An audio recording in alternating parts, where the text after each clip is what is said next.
Hi everybody, and welcome back to my YouTube channel and to this crazy interesting story time video. This is a story time about my stalker. I had a stalker way back when, and this actually stems back from 2005, and it goes back much further than that. But we will start in 2005. My oldest daughter was actually, let's see, it was the summer of her 8th grade year. So she was going into becoming a freshman. I believe it was the end of summer, so it was August or the beginning of the school year, September. And my younger one was, I believe, just starting middle school. So my kids were still young, and everything was normal. I wasn't having, any problems anywhere with anybody. And I basically woke up one day. The mail came. I went to go get the mail, and in the mail was this package. And this was, like I said, well before YouTube, well before my video went viral. I started YouTube in 2008, and this was, like I said, back in 2005. But I found this package that was delivered to me, had my name on it. They knew my address. I thought, this was really weird, because now when I get a package, I don't think anything of it. I think, okay, well, somebody's trying to promote their product. I got it at my home address. I didn't have a P.O. box at that time. It was just very, very strange. I wasn't expecting anything from anybody. It was nobody's birthday. It was just quite odd. So I opened up the small package, and inside was a handwritten letter and also a cassette tape. Now, some of you guys will not know what a cassette tape is. They had little cassette tapes in the car that you could listen to music, or you can record, stuff on or whatever. They were before CDs were made, if you guys don't know. Some of you younger people out there. But anyway, so I thought, oh my God, what is this? My kids were actually home at the time, because I'm pretty sure it was in August. It was still summer. It was like a week before school started. And I didn't really look at the letter. I just briefly kind of read it, and then I put the cassette tape away and waited until later that night to see what it was about. So later that night, I, went in and I opened up the letter more, and it, the letter basically said, please, it didn't give any indication as to who it was from. It just said, please listen to this cassette tape, something like keep an open mind, something really strange. They didn't sign it. I think they signed it like someone who cares or something. I don't know. But the penmanship was penmanship that I did not recognize. And so I'm like, this is so weird. Who is this from? And for some reason, I don't know why, but I immediately thought that it was one of my kids' friends playing a joke, or I didn't even know. I had no idea. So I put the cassette tape in, and literally the first song that came on was Jesus Take the Wheel. And I don't know who sings that song. I think it's Carrie Underwood, but I have no idea, you guys. I don't really listen to country, but it was Jesus Take the Wheel. And the part of the song that they kept on replaying, literally over and over again, and I had never heard the song before ever until that day, was the part where this mother was driving in a snowstorm with her child, and she was a single mother, and the car started spinning and they got into an accident. And that part of the song, that little clip, kept on playing over and over and over again. So then when that was finished, another song popped up, and it was literally undescribable. It was a song that was played backwards. It was cryptic. It sent chills down my spine. It's even thinking about it to this day. Still, literally, I have goosebumps right now. It's making my skin crawl. But, so yeah.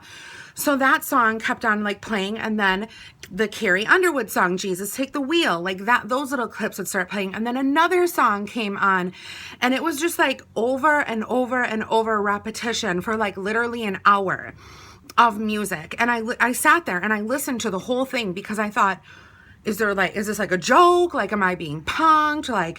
Is Ashton Kutcher gonna come out and say, gotcha, Angela, it's a joke?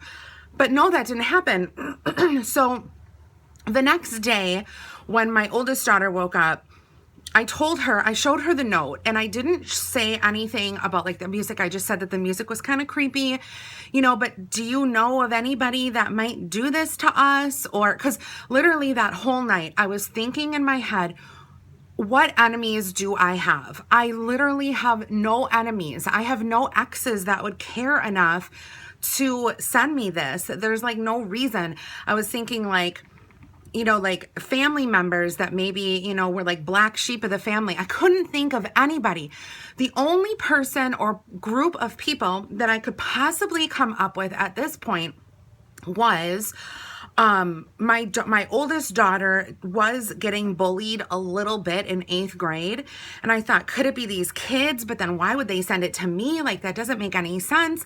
And like, literally, I started getting freaked out.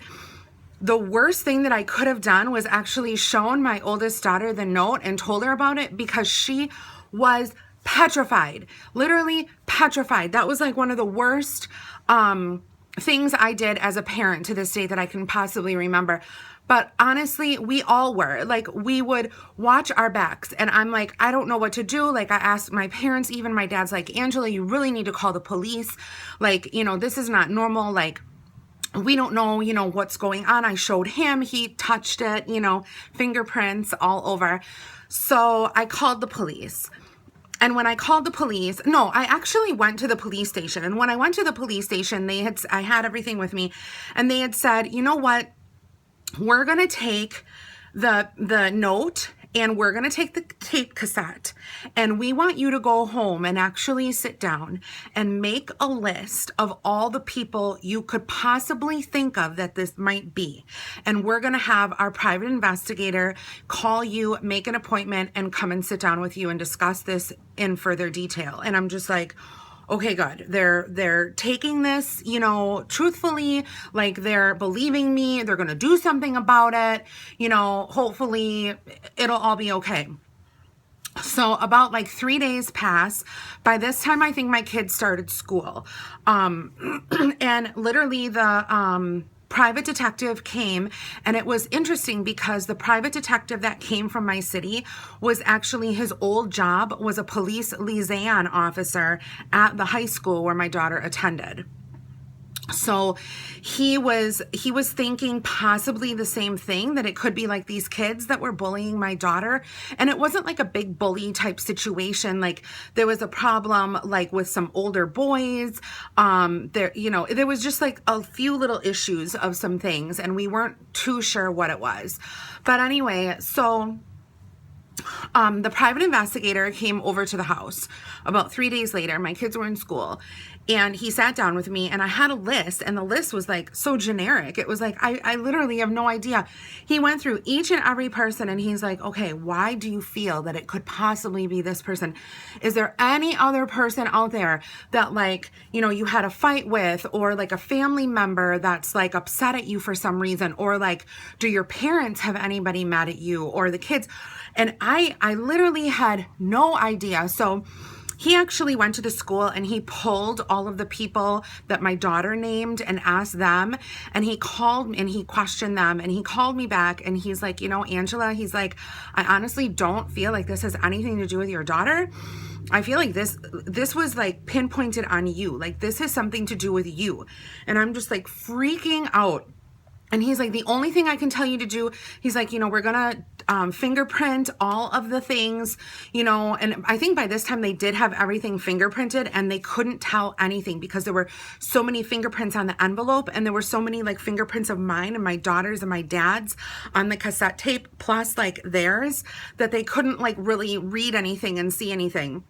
So fingerprints were out.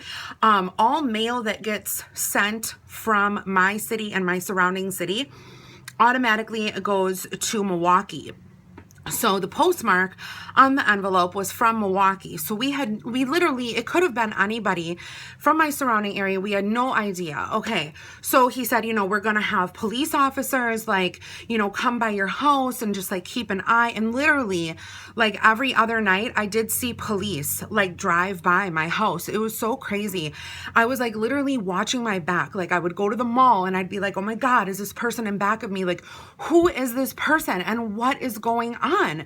Like, this is insane. Okay, so a month pass, like literally legit a month pass. All of a sudden I get a call from the private investigator. He's like, Angela, he's like, I have some news for you. He's like, we caught the person who did it. I'm like, you did? I'm like, oh my God, like I'm like sweating. I'm like, oh my God, like literally like this whole month I had such anxiety. I would like cry myself to sleep at night thinking like, is somebody trying to kill me? Is somebody going to come after my kids? Because the song, like with Jesus Take the Wheel and like the single mom getting into a car accident, I'm like, is somebody going to fool around with my car? Like what is going on? And he said, he's like, it's a very, very interesting story. He said, all of a sudden, about 3 weeks after you made your police report, we started getting other police reports in about the same thing happening to people all across the Fox Valley, plus some people in Chicago, some people in Green Bay, some people in Minneapolis. And he's like, and there was only one thing that we could think of that tied all of you guys together. He's like, there were girls and there were guys. There were boys, and he said they were all about 4 years apart in age. He's like, but the one thing that tied everything together was you all went to St. Mary's High School. And I'm like, he's like, you went to St. Mary's High School, correct? And I'm like, yes, I did. And immediately when he said that, I got chills. Literally, Snooki Louise does too. Chills. So I knew right then and there when he said, it has something to do with you and other people who also made police reports about the same exact thing that happened, only they had different songs on their cassette tapes. I knew exactly who it was. So let's backtrack to high school. I'm not going to get into too much information about this because literally this person I think is still alive and I don't want them like coming after me or whatever. But I had a best friend in high school my freshman year. I think it was like freshman year and maybe freshman summer or half a sophomore year. And we were tight. Like we were really, really tight. We did everything together. Like, just hung out, went to the mall, like our group of friends, but it was always like me and this girl. And like, we were like really best friends. And that's like how I have been all throughout growing up. Like I'll choose like one best friend and we'll be, like team whatever and like, whatever. But anyway, and when I got my boyfriend, when I started dating my kid's father, things started getting really strange with this girl. And she kind of got a little, she got jealous. She got jealous is what happened.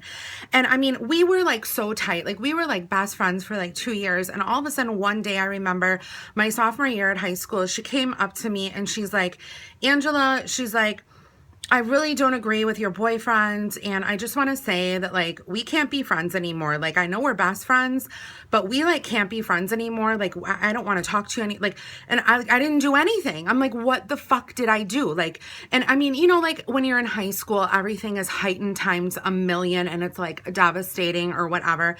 But like, literally she lost it. Like I don't know what happened. And another thing, one of her parents were very, very sick and they were very, very holy, very, very religious to the point where it almost did scare me a little bit.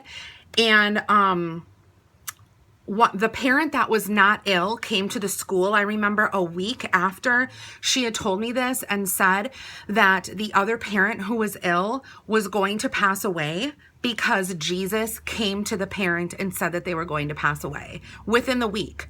So they pulled all the kids out of school and they mourned and they waited for the week for the parent to die, and they never died. They never died until like years and years and years later. But anyway, so during that time, my parents didn't really know what was going on with our friendship, and they sent the parents flowers because, I mean, we all came home as kids, you know, like as freshmen or sophomores in high school, and said, oh my God, you know, this girl's, you know, parent is dying, and Jesus came to the other parent and told them that they were dying, and, you know, it's going to happen this week, and oh my God. And my parents were like, you know, oh my God, well, we have to send flowers, and, you know, like, let's send something. So my parents sent this gorgeous bouquet of flowers, like this huge thing of flowers, to the house. And the next day, the flowers were returned to us with a note stating, flowers die. We don't need to be reminded of death during this, you know, tragic time.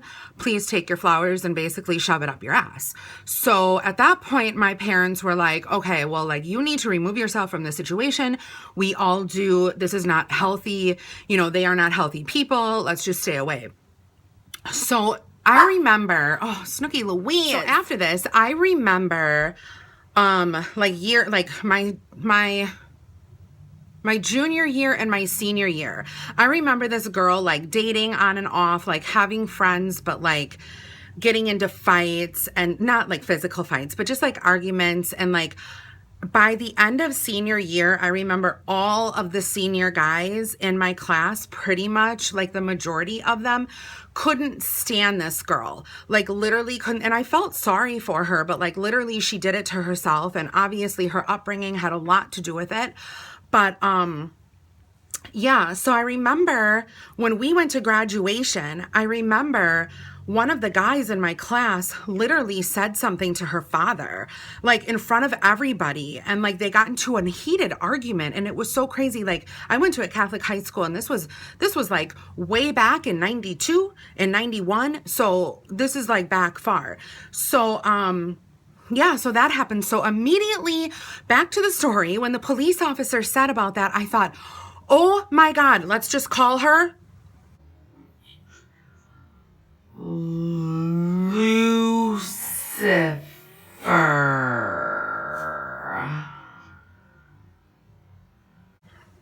So let's call her Lucifer.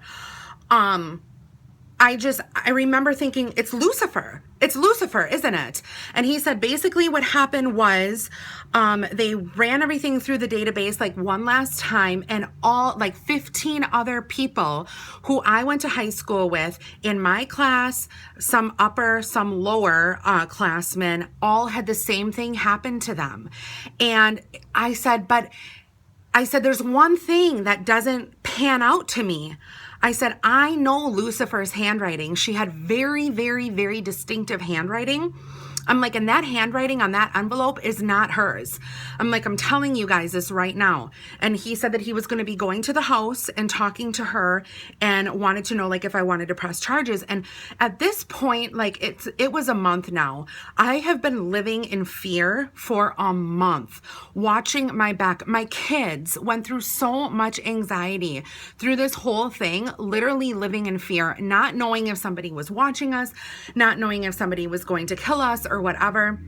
My parents were concerned, like my friends and family were concerned, like it was a big deal. So I said, yes, I would definitely want to press charges on her. Like, this is ridiculous. And some of the other people who actually got cassette tapes got a second cassette tape. Like, she kept on going with some of the other ones. But literally it was just insane. So he went to her house and he confronted her, and come to find out it was her father, the one that was not ill. Well, obviously he was mentally ill. The one who was not physically ill, handwritten all of the letters. He was in on it. So I don't know if he basically talked her into doing it. I have no idea if it was her idea, if it was his idea. I don't know, but they did get charged for it.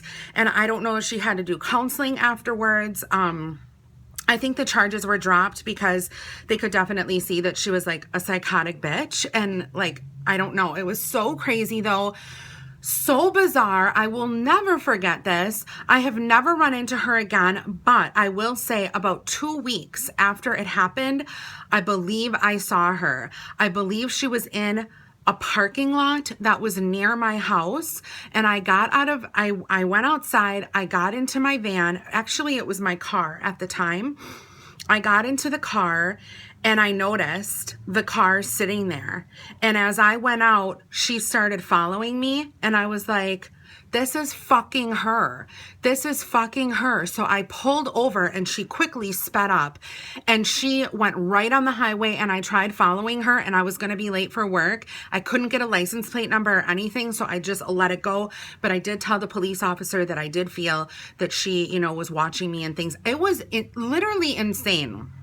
So that is my story about my stalker. I haven't heard from Lucifer or anything like that since this ordeal, so I am hoping that it is done, but that's it, you guys. Snooki's over it once again. She's always over everything. I hope you guys have a good day, and I hope you guys enjoyed my story time. If you guys like story times, don't forget to ask for more of them. I'm sure I have more in my little brain of mine that I can think up. But don't forget to subscribe to this channel if you are not yet. Also, comment down below and let me know if you guys have ever had a stalker or like a crazy situation happen like that, because I can't even think about it anymore. Bye, everyone.